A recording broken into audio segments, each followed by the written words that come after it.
To test how the probability of an event compares to a standard or historical value, we will be using a one-proportion test.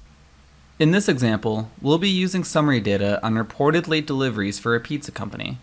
The company expects only 5% of the deliveries to be late, that is, the proportion of late deliveries is 0.05. However, it is concerned that the true proportion of late deliveries has risen above 5% due to a spate of recent late deliveries. Using the one proportion test, we will compare the proportion of late deliveries in our sample to 0.05. To use the one proportion test, navigate to the Analyze section in the DMAIC menu, and under the Parametric submenu, you'll find the one proportion test. The first step of the test accepts either a single data variable or summary data. When you have the actual raw data, it must be a single column of binary data, meaning the variable contains exactly two unique values. When using a sample of summary data, specify an event name, the population name, the sample size, and the number of events that occurred within the sample. In this case, we will call the event late in a population called pizza deliveries.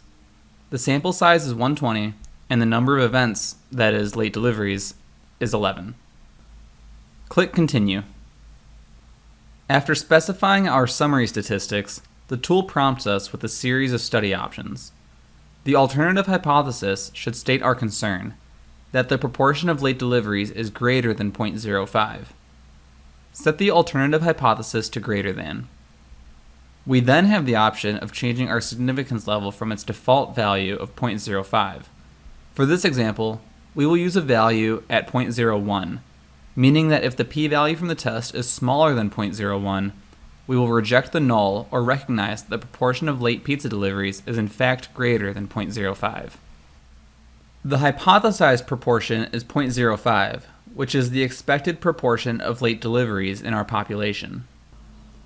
Once we're done specifying all three study options, we see that our null and alternative hypothesis statements have updated accordingly. We can click the Continue button to begin our calculation.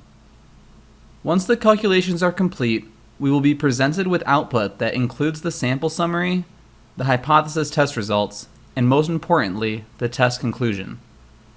In this example, we failed to reject the null hypothesis and conclude that the proportion of late pizza deliveries is less than or equal to 0.05, because the test p-value is greater than the specified significance level of 0.01. You can modify your original test setup by visiting the Test Setup drop-down menu. Additionally, assumptions were made concerning the data in order to run the hypothesis test. These assumptions and their validation can be viewed in the Assumptions drop-down.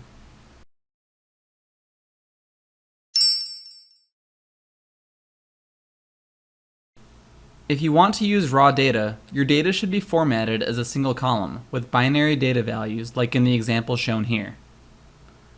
To use this data, drag the variable onto the yellow Data Variables drop-zone. Continue with the study as before by filling out the test setup options.